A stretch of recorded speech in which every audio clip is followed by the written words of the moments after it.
श्री शिवाय नमस्तुभ्यम। दोस्तों, मैं सती अनुसुईया की कहानी सुनाने जा रही हूँ। आप लोग ध्यान से सुनिए। ब्रह्मर्षि कर्दम और देवी देवहूति की पुत्री अनुसुईया भारतवर्ष की एक अद्वितीय सती साध्वी नारी थी। उनके चरित्र में स्वाभाविक रूप से ही सत्य, धर्मशील, सदाचार, विनय, लज्जा, क्षमा, सहिष्णुता तथा तपस्या आदि सद्गुण विकसित थे। ब्रह्मा जी के मानस पुत्र परम तपस्वी महर्षि अत्रि को उन्होंने पति रूप में प्राप्त किया था। पतिव्रता तो वे थी ही, पावन प्रेम भरी सतत सेवा से पति का हृदय जीत लिया था। तपस्या में खूब आगे बढ़ चुकी थी, फिर भी पति की सेवा को ही नारी के परम कल्याण का साधन मानती थी।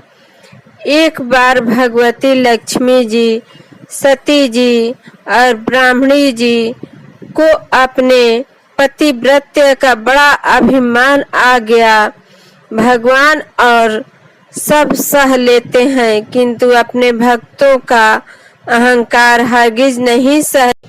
भगवान परम करुणामय हैं, पर अहंकार जीव को भगवान से दूर ले जाता है। अहंकार ही तो जीव और शिव के बीच दीवार बनकर खड़ा है।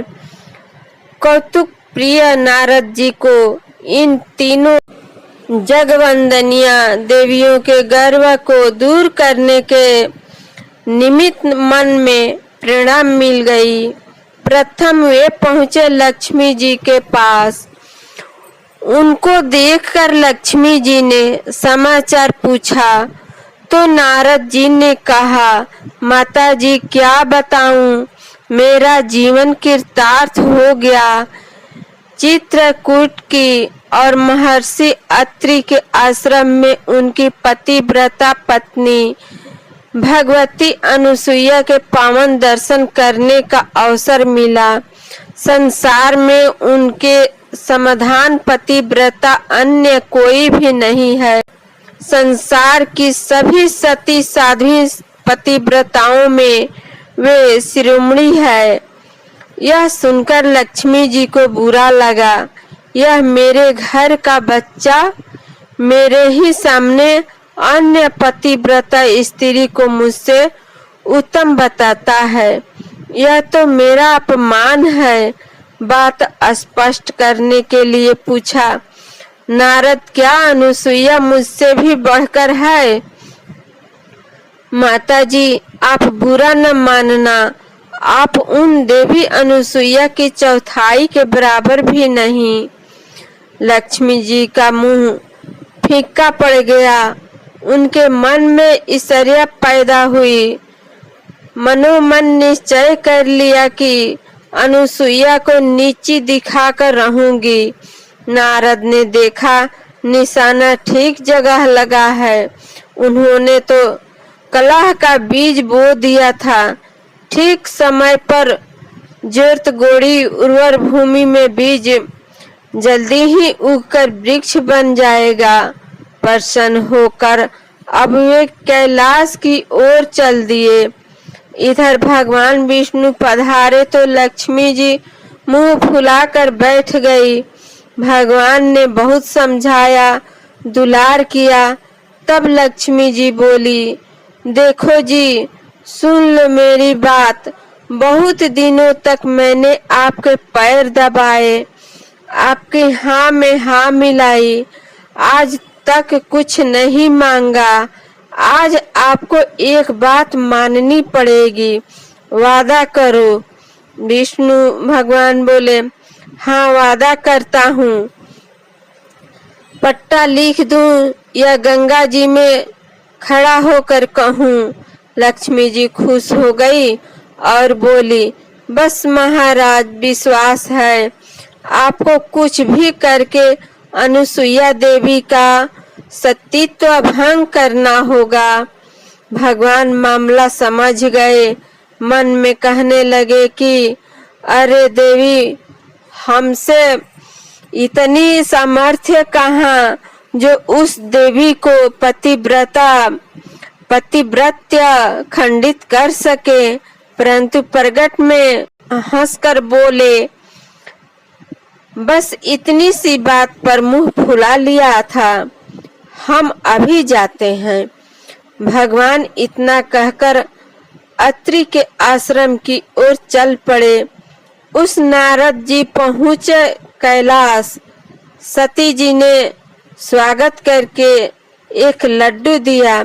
खाते ही नारद बोले, वाह, लड्डू मीठा तो है, मगर सती अनुसुईया के लड्डू में जैसा अमृतमय स्वाद है वैसा इसमें नहीं है।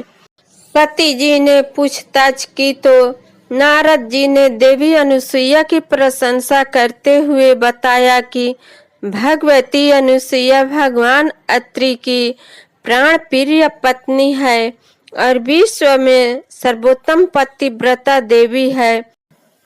आपका पतिव्रत्य भी उनके आगे फीका है। यह सुनते ही सती जी दौड़ी शिव जी के पास पहुंची।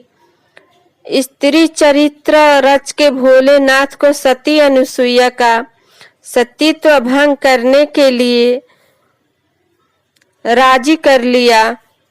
भोले बाबा अत्रि आश्रम की ओर चल दिए। इधर नारद जी ब्रह्मा लोक में माता ब्राह्मणी के पास पहुंचे। माता ने बेटे को बहुत समय के बाद आया हुआ देखा तो उनका दिल खिल उठा।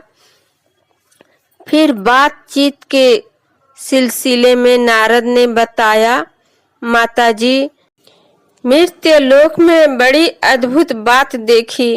क्या बताऊं, अत्रि पत्नी स्तुति करते हैं, उनसे बढ़कर संसार में कोई पतिव्रता नहीं है। ब्राह्मणी बोली, क्या मुझसे भी बढ़कर पतिव्रता है? नारद, अपनी माँ तो माँ ही है, सर्वश्रेष्ठ है ही, किंतु ऋषि मुनि लोग यही बात कर रहे हैं कि आज अनुसुईया से बढ़कर कोई अन्य पतिव्रता नहीं है। बात बन गई। ब्राह्मणी ने तुरंत सभा में से ब्रह्मा जी को बुलवाया और येन केन प्रकीर्ण देवी अनुसुईया को पतिव्रत्य धर्म को अछूत करने के लिए ब्रह्मा जी को बाध्य किया। ब्रह्मा जी तो समझते ही थे कि जो दूसरों के लिए खाई खोदता है उसके लिए कुआं खुदाया तैयार रहता है। वे अत्रि आश्रम की ओर चल पड़े। भगवती मंदाकिनी के तट पर तीनों देव महामुनि अत्रि के आश्रम में पहुंचे। परस्पर अभिवादन किया। सभी ने अपने आने का कारण बताया। आपस में सलाह की और तीनों साधु का वेश बनाकर सती अनुसुईया पतिव्रत्य की परीक्षा करने चले। अतिथि रूप में 3 मुनियों को आते देखकर देवी अनुसुईया ने उनका स्वागत सत्कार किया। अधर्य पाद्य आचमन्य देकर कंदमूल फलादि भेंट किए, किंतु मुनियों ने इस आतिथ्य का स्वीकार नहीं किया। देवी के पूछने पर मुनियों ने कहा, आप हमें एक वचन दे तो आपकी पूजा ग्रहण करेंगे। अनुसुईया बोली, मुनियों, अतिथि का सत्कार प्राणों का बलिदान करके भी किया जाता है। आप जिस प्रकार प्रश्न होंगे उसी प्रकार मैं करने को तैयार हूँ। तब मुनियों ने अनुसुईया को वचनबद्ध देखकर कहा, देवी, आप अपने मर्म स्थान नग्न करके हमारा आतिथ्य सत्कार कीजिए। यह सुनकर पतिव्रता अनुसुईया हक्की बक्की सी रह गई। यह अनुचित प्रस्ताव करने वाले 3 मुनियों कौन है, यह देखने के लिए ध्यान लगाया तो सब रहस्य ज्ञात हो गया। फिर बोली, हे अतिथि देवो, मैं ऐसे ही होकर आपका सत्कार करूंगी। फिर सती ने पानी में निहारते हुए संकल्प किया कि यदि मैं सच्ची पतिव्रता हूँ, मैंने कभी भूल से भी स्वप्न में भी काम भाव से पर पुरुष का चिंतन न किया हो तो आप तीनों 6-6 महीने के बच्चे बन जाए। ऐसा संकल्प करके वह पानी तीनों मुनियों पर छिड़क दिया। तीनों के तीनों 6-6 महीने के दूध पीते बच्चे बनकर पालने में उआ उआ करने लगे। इतने में ही महामुनि अत्रि भी आ गए। पूछा, देवी, ये देव स्वरूप परम सुंदर मनोहर तीनों बच्चे किस भाग्यशाली के हैं? अनुसुईया बोली, भगवान, ये आपके ही है। मुनि सब रहस्य समझ गए। तीनों देवता बच्चे बनकर वहां रहने लगे। माता अनुसुईया उन्हें खिलाती पिलाती पुचकारती पालने में झुलाती। उधर तीनों देवियों अपने देवस्वरों को लापता पाकर चिंतित हो उठी। अपने भर्ताओं को ढूंढने के लिए घर से निकल पड़ी। अकस्मात चित्रकूट में इकट्ठी हो गई। परस्पर वाणी विनिमय करने से पता चला कि यह सब नारद जी की कारस्तानी थी। इतने में नारद जी भी नारायण नारायण करते उनके पास पहुँचे और तीनों देवों का हाल बताते हुए कहा, माताएं, देखो वहां भगवती अनुसुईया का आश्रम है। वहां तीनों देव 6-6 महीने के बच्चे बनकर उनकी गोद में बैठकर स्तनपान कर रहे हैं। अब उनकी आशा छोड़ो, आप उस आश्रम में पैर रखेगी तो सती अनुसुईया आपको पल भर में भस्म कर देगी। उन तीनों देवों की चिंता अब छोड़ो। 15-20 वर्ष में वे बड़े होंगे, तब माता उनका फिर से कहीं विवाह कर देगी। अब आप सब भस्म रमाकर माला लेकर भजन करो, दूसरा कोई उपाय नहीं है। अनुसुईया के समान संसार में दूसरी कोई सती नहीं है। अब समझी कि नहीं? तीनों ने पश्चाताप भरे स्वर में कहा, अब भैया तू जीता, हम सब हारी। हमने अपने किए का फल पा लिया। हमने अच्छा सबक सिखा दिया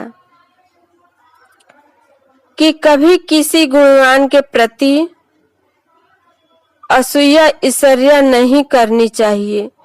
दूसरों से ईर्ष्या करना बड़ा पाप है।